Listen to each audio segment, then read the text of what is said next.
This is going to be a long one because there's a lot of background to discuss. First, let me tell you guys a little about my ex-girlfriend, Debbie, 29F now, 22 when we were together, and I were together for 4 years. We met in college and stayed together throughout. After we finished school, we got an apartment together. We lived together for 1 year. Then she ended our relationship very quickly and did not explain why. Debbie was a year older than me and a senior in college, so I was too shy to go talk to her, and she was the one who had to initiate the relationship. She asked me out. She said I love you first after 6 months of being together, and she is the one who suggested that we move in together after college. She was a wonderful girlfriend. She was just very insecure. I don't know what it was, maybe it was because I never really took initiative in the relationship or something similar, but she was just always very insecure and jealous, and she would hate it when I spoke to other girls no matter who they were. So, after a couple of fights, I cut off all my friends who happened to be women because Debbie was more important to me than being friends with other women. And it wasn't just friends from college who I stopped talking to, but I also stopped speaking to my school friends who had been friends with me for more than 5 years at that point. I am back to talking to them because Debbie is not in my life anymore, and my wife is cool with my friends regardless of gender. But back then, I was just friends with my guy friends, and I wasn't even allowed to go out with them to have a boys' night because Debbie believed that it would just be an excuse for us to all go to bars, get wasted and pick up girls. I didn't think that was fair to me because she had forbidden me from seeing anyone without her because of how insecure she was. But I couldn't see how wrong it all was because I was too in love with her, and I felt like she was too. She would tell me all the time about how much she loved me and said that she couldn't live without me. She couldn't imagine a future without me and whatnot. So, I stayed, despite everything, because I wanted to marry her and be with her. That's all what I wanted. But with time, it became more and more difficult to stay with her since she just kept getting more suspicious and weirder about me. By the time we were living together, I couldn't do anything without her breathing down my neck. She would check my phone all the time. She would monitor my movements, and if I didn't update her on my location at all times, then she would threaten to lock me out when I came back home. So, by now, you guys have some idea about how toxic our relationship had turned by the time we broke up. I still somehow found it in me to stay with her, but then, surprisingly, she is the one who broke up with me, and it was over something insane, because it was just a small misunderstanding that led to our breakup. One day, my sister visited me without announcing her visit, which she usually did. Debbie wasn't at home when my sister, Lauren, 33, female, dropped by. Debbie was at a friend's place because she was allowed to meet her friends, and I wasn't allowed to suspect her. Anyhow, Lauren surprised me by dropping in unannounced, and I was so surprised to see her that I didn't even text Debbie to tell her that Lauren had come over, which I would have usually done. We got to talking, and we spent around 2 hours together at home, but then, all of a sudden, she received a call from her boss and had to leave to go back to work urgently. The thing that caused my breakup was, unfortunately, the lipstick that Lauren had left behind, which she had taken out to reapply it before she headed back to work. She was in a rush to leave, so she forgot it on the couch, and it was so small that I didn't notice it either. Then, Debbie came back home a little after Lauren left, and she seemed happy until she found the little lipstick. I still remember it as clear as day. She sat on the couch and sprang back up as soon as she sat, then grabbed the lipstick that she had sat down on, and I instantly knew that I was screwed, because there was no way in hell that she was going to let this one go so easily. I tried to downplay it and told her the truth instantly. I told her that Lauren had come over to visit during her lunch hours, and she had taken out the lipstick to reapply it because she had to go back to work. I explained this to her. She was rushing to go back home, so she had forgotten to put it back in her purse. But Debbie wasn't accepting any of my explanation. She just completely lost it when I told her Lauren had come over. "You're lying," she screamed at me. "There's no way your sister was here. You are making this up because you had some girl over here." I tried to remain calm and reason with her. I swore that I was telling you the truth. Why would I lie about this? Lauren stopped by unexpectedly during her lunch break.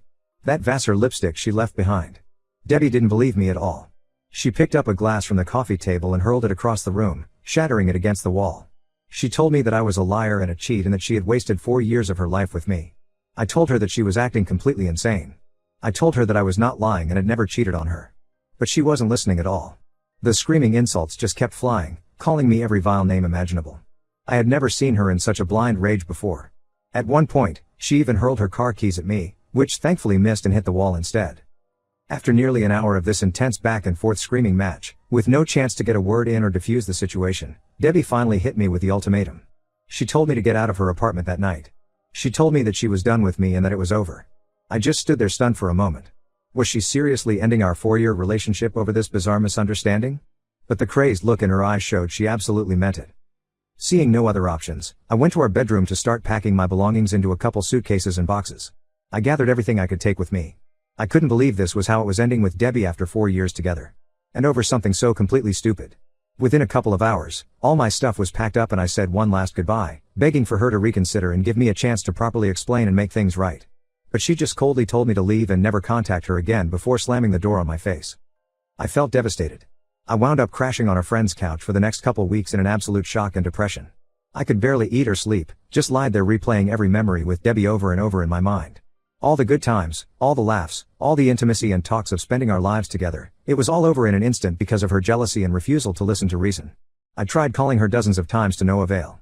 She blocked my number and all social media. Text messages went unread.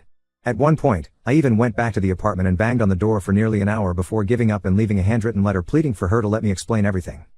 When that failed, I reached out to Lauren and asked if she could try talking some sense into Debbie since I had told her about the whole innocent situation. But Debbie instantly accused my sister of lying to cover for me as well. You were probably in on it together. She apparently screamed before hanging up on Lauren. I felt so hopeless and like my entire world had shattered into a million pieces. How could someone I loved more than anything, who claimed to love me just as deeply, throw away years of commitment and perseverance over one small meaningless incident? More importantly, how could she flat out refuse to let me explain the truth and work through it? Didn't our relationship and my love mean anything to her at all? As the weeks dragged on, I knew I had to try and move forward, as impossible as that seemed. With the support of friends and family, I eventually pulled myself out of that dark spiral. I forced myself to start going through the motions of daily life again, getting out of the house, looking for a job, making attempts to casually date though my heart wasn't in it at all. Little by little, the clouds started to lift, but I will never forget the deep emotional trauma of having years erased in a blind fury without any chance for explanation or reconciliation. It was one of the most excruciatingly painful experiences of my life and really shook my faith in love for a long time. I just hoped that eventually the scars would heal enough to open my heart again to someone worthy of the trust and commitment I had for Debbie. Update number 1. It took several very long and painful months, but I finally started feeling like myself again after the devastating breakup with Debbie. With the love and support of my friends and family, especially my sister Lauren, the cloud of depression slowly began to lift. Then one random day around 7 months after the horrible blow-up with Debbie was standing before me with a very obvious baby bump. She looked to be around 7 months pregnant. I was completely caught off guard. Rather than any sort of greeting, she just came right out with it in an accusatory tone that she was pregnant and it was mine. I was shocked. How is that even possible? We broke up months ago. She said that she got pregnant right before that whole blow-up. So, the baby is definitely mine as per her. I didn't want to believe what she was saying. No way it was mine. But she instantly cut me off, that familiar anger flaring up. Don't even try denying it. I know for a fact the math lines up and you were the only guy I was sleeping with back then. So, man up and take responsibility for once. If what she was saying was true, my life was about to change forever. I was going to be a father. The thought was absolutely terrifying and thrilling all at once. I was stunned. I wanted to be sure that it was mine. Debbie said impatiently that yes, she was sure that the baby was mine. According to her, we had sex in like mid-August before she lost it and kicked me out. I suddenly remembered we did have one final intimate night together in mid-August right before everything fell apart so disastrously. Could she actually be right about the dates lining up? If so, that meant we made this baby before the big blow-up. Debbie's tone suddenly softening to one of pleading. I was angry and stupid, but this is so much bigger. We made a child together, whether you like it or not. And I want us to be a real family now. I gaped at her in shock as she continued. That's why I'm here, to ask you to marry me and we can raise this baby the right way, as parents who love each other like we used to. Just weeks ago, I assumed I would never see or hear from Debbie ever again after the traumatic way she ended things. And now here she was very pregnant, and proposing to me? I told her that I need time to process and think rationally about what's best. She instantly cut me off, getting angry again in an instant. What do you mean you need time? There's no time, you idiot. I'm 7 months pregnant with your damn kid and we're going to get married right now so our child has a stable home. I deeply regretted ever dating someone this irrationally volatile. Debbie jabbed her finger into my chest and said that if I won't marry her right now like a real man, she would take me to court and make sure I pay child support for the next 18 years whether I was in that kid's life or not. She was damn serious. Debbie had completely lost her mind here. How could she be demanding I either marry her this instant or she'll financially drown me? This was total insanity. I told her to calm down and told her that this was way too much for me to process or make any rash decisions about. I said that I was not saying no, I was just saying I needed some reasonable time to think this through. Think this through? She exploded, seemingly having a mental breakdown right there in my doorway. There's no thinking needed. This is your kid whether you accept it or not. I'm not giving you any kind of time, it's either you man up and marry me in the next week or I'll see you in court. End of story. With that unbelievable outburst, Debbie turned and stormed off down the hallway, leaving me leaning against the doorframe and feeling like I might actually vomit. After spending a couple of hours laying down, I attempted to look at things more rationally. I pulled out a calendar and started counting backwards from Debbie's claimed due date in June and cross-referencing it to when we had our final intimate encounter in August before the nasty breakup.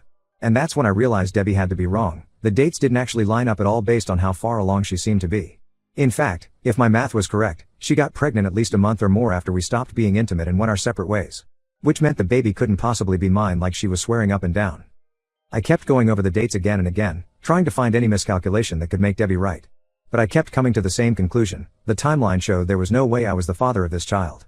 I felt a strange mix of relief that I wouldn't be an unprepared parent after all, but also frustration that Debbie seemed to be trying to dupe me in some way. When she showed up at my door again a week later, I was prepared to lay out the evidence and timelines to disprove her accusation that I fathered her child. I told her that I have looked at the timelines very closely based on the dates she gave me. And the reality is, there's no way this baby was mine. The dates don't add up at all. She looked momentarily stunned before the anger returned full force. What? What the hell are you talking about? Of course it's yours. I haven't been with anyone else for over a year before we broke up. I told her that that might be what she thought, but based on the due date, this kid had to have been conceived well after she and I went our separate ways. I would be happy to sit down and show her the math, but there's just no way this was my child, she shouted furiously, getting in my face. Just admit you knocked me up and be a damn man about this. I stood firm, refusing to be intimidated or allow her to bully me. I simply won't admit to something that's not true just because she wants it to be. If the dates matched up, I would absolutely take full responsibility. But they don't, so this baby cannot possibly be mine. Debbie kept ranting and raving at the top of her lungs, calling me every horrible name in the book. But I simply waited her out calmly until she was done with the tantrum and took a few deep breaths. She then glared at me through gritted teeth before spinning around and storming off again without another word. Her pride was too thick to admit any miscalculation or potential mistake. She seemed absolutely convinced she could bully and threaten me into just blindly accepting her claim. True to her word, I received papers from her lawyer a few weeks later filing for child support, custody rights, and even reimbursement for prenatal/childbirth costs since I was the father. I immediately contacted a lawyer of my own to fight this and present all the evidence disproving paternity. Over the next few months leading up to the birth, there were several court hearings and attempts to get an early paternity test, which Debbie actively fought against.